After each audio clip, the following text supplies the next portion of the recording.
How are you friends? May be fine. आशा रखता हूँ कि आप सब लोग वीडियो लेक्चर को अच्छी तरह से एंजॉय कर रहे हैं। आज के वीडियो लेक्चर का हमारा टॉपिक है empirical formula and the molecular formula. What is the empirical formula? कोई भी कंपाउंड में जो भी एलिमेंट है तो उस एलिमेंट का एक सिंपलेस्ट जो रेशियो होता है, एलिमेंट जितने भी अंदर है कंपाउंड के अंदर, उसका एक simple ratio, that is the empirical formula. Organic में हम एक चैप्टर नेक्स्ट देखने वाले जीओसी, जनरल ऑर्गेनिक केमिस्ट्री, उसमें भी ये टॉपिक बहुत इंपॉर्टेंट है। यहाँ पे कोई थ्योरेटिकल सेक्शन में नहीं जाना है, हमें सीधा ही कैलकुलेशन पे जाना है कि कैसे एम्पिरिकल फॉर्मूला जो है उसको फाइंड आउट कर सके और उसके बाद उसके आधार पे मॉलिक्यूलर फॉर्मूला भी देख सके। तो सीधा एक एग्जांपल स्टार्ट कर देते हैं हम। Example number 1, a compound contains 4.07% hydrogen, 24.27% carbon and 71.65% chlorine. Its molar mass is, उसका मोलर मास हमें दिया गया हुआ है 98.96 gram. Find out the empirical and molecular formulas.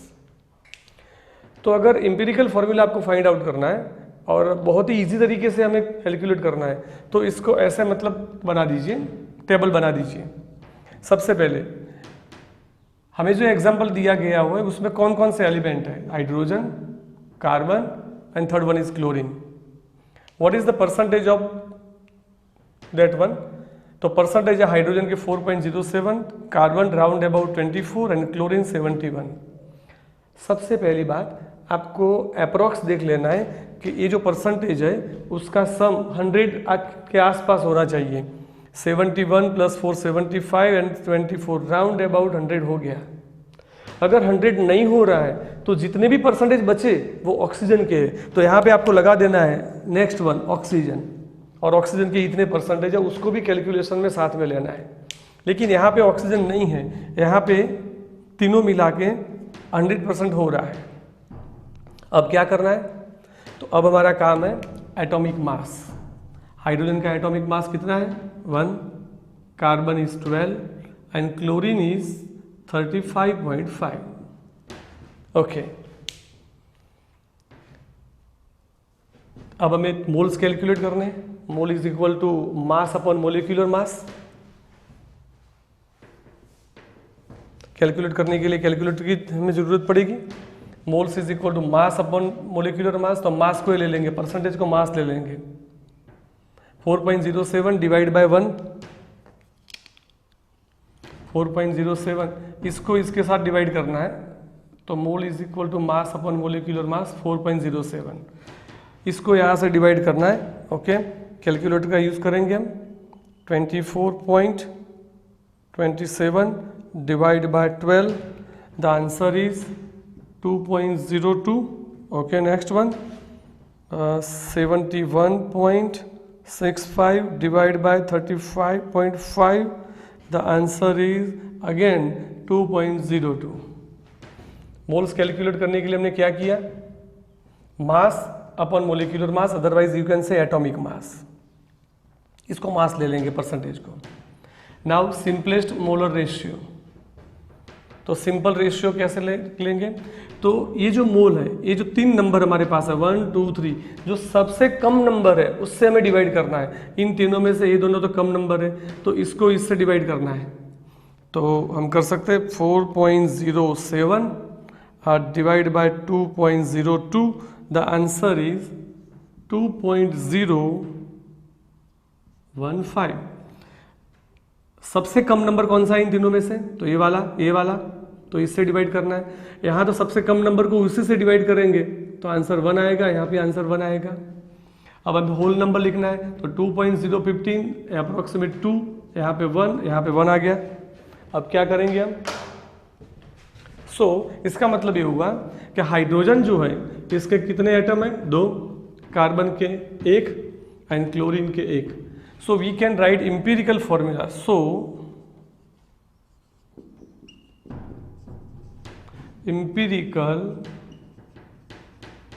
formula is equal to, एक कार्बन है, 2 हाइड्रोजन है और एक क्लोरीन है। तो कार्बन, हाइड्रोजन और क्लोरीन का एक सिंपल रेशियो हमें मिल गया कि हाइड्रोजन 2 है तो मतलब कार्बन 1 है और क्लोरीन भी 1 है। तो ये जो सिंपल रेशियो है that is the empirical formula. अब हमें क्या करना है, मोलिकुलर फॉर्मूला फाइंड आउट करना है। तो ध्यान में रखिएगा आराम से, बहुत आराम से, किसी का भी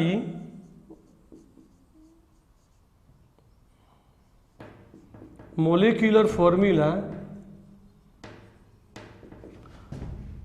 n इंटू इम्पीरिकल फॉर्मूला, अगर इम्पीरिकल फॉर्मूला को EF लिख देता हूं मैं शॉर्ट में, मोलिकुलर फॉर्मूला को अगर फाइंड आउट करना है तो इम्पीरिकल फॉर्मूला को n से मल्टीप्लाई करना पड़ेगा। What is n? तो n फाइंड आउट करने के लिए, n फाइंड आउट करने के लिए ध्यान में रखिएगा n is equal to molecular mass upon empirical formula mass, otherwise you can say in short formula mass. n को फाइंड आउट करने के लिए क्या करेंगे हम, molecular mass upon formula mass. Molecular mass is given 98.96 and formula mass आपको find out करना है, इसका फॉर्मूला मास चलिए फाइंड आउट करते हैं।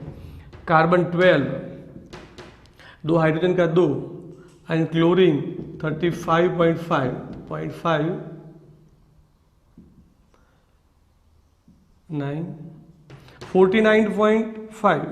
49.5 अगर इसको इससे डिवाइड करेंगे राउंड, आपको मतलब कंप्लीट नंबर लिखना है तो 2 आएगा।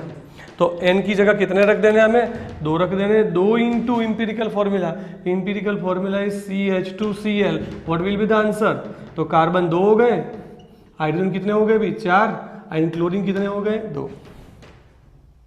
तो मॉलिक्यूलर फॉर्मूला क्या आ गया, C2H4Cl2, C2H4Cl2।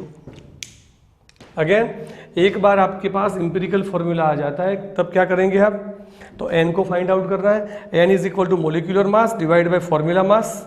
Molecular mass is given 98.96, formula mass मतलब इसका मास निकालना है। तो आंसर मतलब एक होल नंबर आएगा 2, 3, 1 वगैरह। अब मोलिकुलर फॉर्मूला फाइंड आउट करने के लिए molecular formula is equal to n into empirical formula.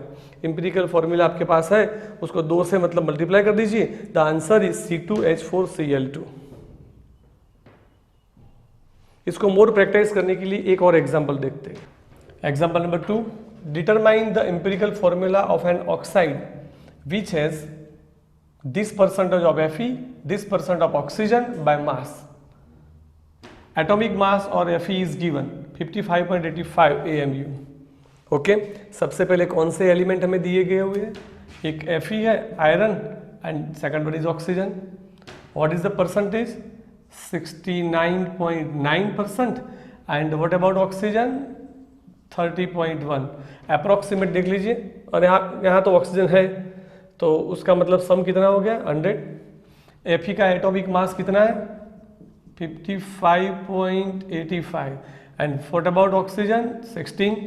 Moles कैसे फाइंड आउट करते हैं हम, सबसे पहले mole is equal to mass upon molecular mass, तो मास ले लेते हैं परसेंटेज को 69.9 डिवाइड बाय 55.85 1.25।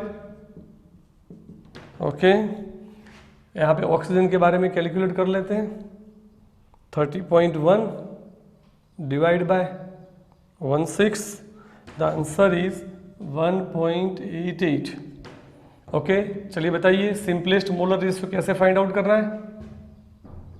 तो सबसे जो कम नंबर है उसी से डिवाइड करना है, तो 1.25 उसी से डिवाइड करेंगे तो आंसर 1 आ जाएगा। यहाँ पे डिवाइड कर लेते हैं 1.88 divide by 1.25 1.5।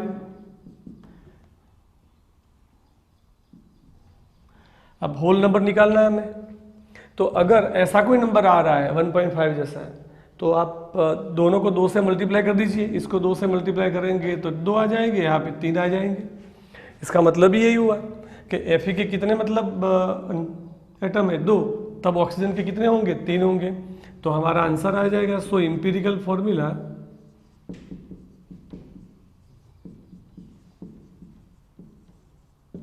is equal to Fe2O3. I think you know the name of Fe2O3. Fe2O3 is the ferric oxide. तो हमें यहाँ पे empirical formula ferric oxide मिल गया. Again, next example. Example number 3.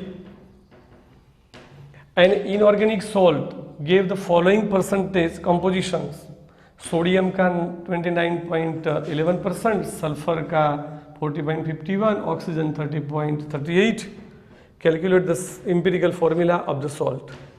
Again, same example. Which element we have here? Sodium, sulfur, and last one is oxygen. What is the percentage? 29.11, 40.51, and 30.38. Atomic mass of sodium is 23, sulfur 32, and oxygen is 16.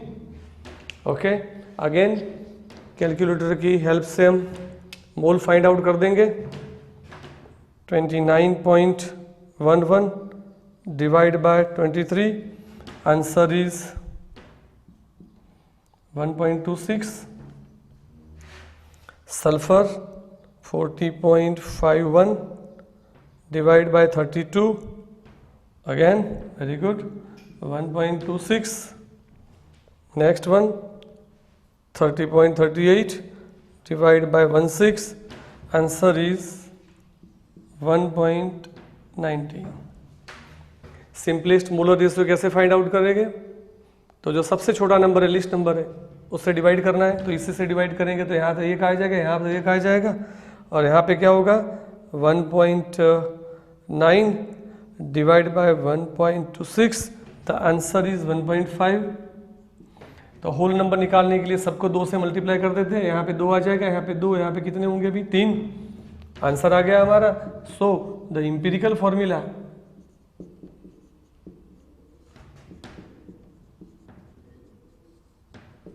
Is equal to, sodium के कितने atom होंगे 2, sulphur के 2 and oxygen के 3, Na2S2O3. Next example. A welding fuel gas contains carbon and hydrogen only. Burning a small sample of it in oxygen gives 3.38 gram CO2 and 0.690 gram H2O only. A volume of 10 liter at STP of this gas is found to weigh 11.6 gram. उसका empirical and molecular formula में find out करना है. देखिए इस example में हमें carbon और hydrogen 2 ही element दिए गए हुए हैं. सेकंड थिंग, यहाँ पे कार्बन और हाइड्रोजन की परसेंटेज नहीं दी गई हुई, हमें उसको फाइंड आउट करना है. लेकिन what is the data is given. अगर हम इस गैस को बर्न कर रहे हैं तो इतने ग्राम CO2 प्रोड्यूस हो रहा है और 30 मच ग्राम H2O प्रोड्यूस हो रहा है. तो सबसे पहले एक चीज़ आप सबको पता होनी चाहिए अबाउट CO2. CO2 में परसेंटेज कॉम्पोजिशन अगर हम फाइंड आउट करें तो CO2 का मोलिकुलर मास कितना है 44, उसमें से कार्बन कितने ग्राम है 12 ग्राम. तो अगर 44 ग्राम CO2 मेरे पास है, 44 ग्राम CO2, तो it means 12 gram carbon is there. तो यहाँ पे CO2 कितने ग्राम प्रोड्यूस हो रहा है 3.38 ग्राम. तो उसमें से कार्बन कितना होगा. तो सबसे पहली चीज़ हमें ये फाइंड आउट करनी है. हमें लिखना पड़ेगा 44 ग्राम CO2, पूरा लिखने की जरूरत नहीं है, contains 12 gram carbon. So 3.38 gram CO2, how much carbon is there. तो सबसे पहले उसको कैलकुलेट कर देते हैं. Okay, let's find out. 3.38 into 12 divided by 44, the answer is 0.92 0.9218 gram carbon. इतना ग्राम कार्बन है. सेम थिंग हाइड्रोजन के बारे में भी लिख लेते हैं हम. What about H2O. अगर हम H2O की बात करें, molecular mass of H2O is 18, उसमें हाइड्रोजन कितने ग्राम है? 2 gram. So we can write another thing, 18 gram H2O it will contain 2 gram hydrogen. तो यहाँ पे H2O कितना बन रहा है? 0.690 gram H2O it will contain how much gram hydrogen? चलिए कैलकुलेट कर लेते हैं. 0.690 into 2 divide by 18. My answer is 0.07666 gram hydrogen. तो ये कार्बन और हाइड्रोजन के ग्राम आ गए. अब एक बात तो तय है कि हमारा जो मतलब कंपाउंड है उसमें कार्बन और हाइड्रोजन ही है, तो टोटल मास कितना हो गया? तो यहाँ पे टोटल मास फाइंड आउट कर सकते हैं. टोटल मास, तो ये दोनों का मतलब सम कर देते हैं हम. 0.9218 प्लस 0.0766. चलिए, what will be the answer?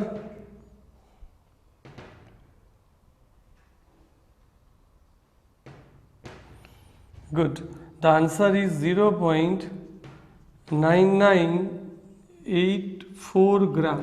ये क्या आ गया? तो पूरे कंपाउंड का वेट आ गया जो हमारे पास जो फ्यूल गैस है उसका. अब देखिए, हमें कार्बन और हाइड्रोजन की परसेंटेज फाइंड आउट करनी है. तो अगर इतना वेट है पूरे कंपाउंड का, उसमें कार्बन कितने ग्राम है? 10 मच ग्राम. तो 100 में से कितने ग्राम होंगे? तो आगे कैलकुलेशन को आगे ले जाते हैं.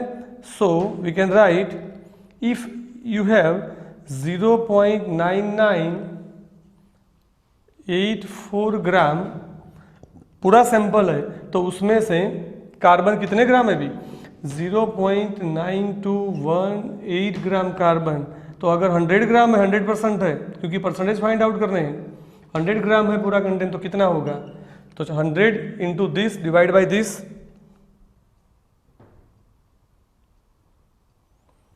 Divide by 0.9984. The answer is 92.32%. इतने परसेंट क्या आ गया? अभी कार्बन आ गया. यहाँ पे हाइड्रोजन की कैलकुलेशन दो तरह से कर सकते हैं. अगर इतने परसेंट कार्बन है, 100 में से आप माइनस कर दीजिए तो इतने परसेंट हाइड्रोजन होगा. अनदर थिंग, दूसरी तरह से कैलकुलेट कर सकते हैं हम कि इतने ग्राम अगर आपके पास सब्सटेंस है तो उसमें इतने ग्राम हाइड्रोजन है, तो out of 100 how much will be there?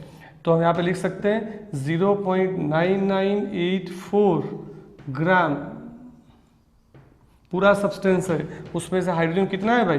0.0766 gram hydrogen.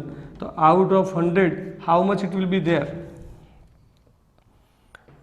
तो 100 into 0.0766 divide by 0.9984. The answer is 7.67% of hydrogen. अब हमारे पास कार्बन और हाइड्रोजन दोनों के परसेंटेज है, और उसके हिसाब से हमारी पूरी कैलकुलेशन करके हम एम्पिरिकल और मॉलिक्यूलर फार्मूला फाइंड आउट कर सकते हैं. तो चलिए आगे चलते हैं. चलिए कैलकुलेशन को आगे ले जाते हैं. जो टेबल हमने बनाया हुआ है एलिमेंट में कौन कौन से, तो एक कार्बन है, एक हाइड्रोजन है, उनके परसेंटेज अभी हमने फाइंड आउट किए. कार्बन के परसेंटेज कितने हैं भाई? तो 92.32%. And what about hydrogen? 7.67%. Atomic mass of carbon is 12 and hydrogen is 1. चलिए सबसे पहले mole is equal to mass upon molecular mass कर लेते हैं हम. 92.32 divide by 12. The answer is 7.69. And 7.67 को यहाँ से डिवाइड करेंगे, सेम आंसर मिलेगा 7.67. अब मान के चलिए कि ये दोनों नंबर में कोई ज़्यादा डिफरेंस नहीं है. अगर नहीं है तो मतलब किसी से भी डिवाइड करो, यहाँ पर आंसर एक ही आने वाला है. Whole number is always 1. So we can write empirical formula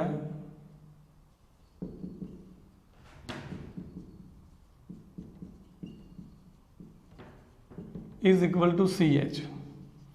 अब हमें मोलिकुलर फॉर्मूला फाइंड आउट करना है. तो हमने सबसे पहले दिखा हुआ है कि व्हाट अबाउट मोलिकुलर फॉर्मूला, यहाँ पे लिख देते एक बार. Molecular formula is equal to n into empirical formula. तो सबसे पहले n फाइंड आउट करना है। n is equal to what? n is equal to molecular mass upon empirical mass. Empirical mass तो हम देख लेंगे, carbon 12 and hydrogen 1 13, but what about the molecular mass? Molecular mass directly हमें नहीं दिया गया हुआ है। आप सबसे पहले हमारा जो मतलब न्यूमेरिकल उसमें देख लीजिए। सबसे पहले उसमें ये है कि a volume of 10 litre at STP, camera इस तरफ घुमाइए जरा। A volume of 10 litre at STP of this gas is found two way 11.6 gram. 10 litre अगर STP में गैस है तो उसका वेट इतना है। हमने सबसे पहले मोल कौन से पढ़ा हुआ है? चलिए एक बार याद कर लेते हैं। 1 mole is equal to how much molecules? 6.022 into 10⁻23। What is the molar mass? अगर इसका मास मोलर मास जितना होगा and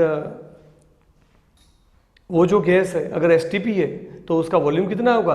22.4 litre. So we can से अगर हमारे पास 22.4 लीटर गैस है, 22.4 लीटर, तो उसका जो मतलब मास आएगा दैट इज द मोलर मास। तो यहाँ पे हम लिख सकते हैं 10 लीटर का मास इतना है तो 22.4 लीटर का मास कितना है, तो हमें फाइंड आउट करना है। तो 10 लीटर गैस वी 11.6 ग्राम, तो 22.4 litre gas how much the weight? The answer is 22.4 into 11.6 divided by 10. The answer is 25.984, and this is the molar mass. अगर मोलर मास इतना है तो what about n? n is equal to molar mass 25.984 upon formula mass 12 into 1 13, round about answer will be 2। अगर दो answer यहाँ पे रख दिया, n is equal to 2 and empirical formula is CH, then answer is C2H2। Do you know what is C2H2? C2H2 is ethyne CS triple bond CS, and we can say acetylene gas. तो this is the acetylene gas. इस video lecture में हम सब ने empirical formula और molecular formula found कैसे कर सकते हैं उसके बारे में बातचीत की। ऑर्गेनिक सेक्शन जब भी हम पढ़ेंगे GOC जनरल ऑर्गेनिक केमिस्ट्री, उसमें इम्पीरिकल फार्मूला का बहुत महत्व है। तो आगे के वीडियो लेक्चर में और भी हमें बहुत सारा काम करना है, कंसंट्रेशन के बारे में पढ़ना है। तब तक के लिए हम विदाई लेते हैं। आवजो।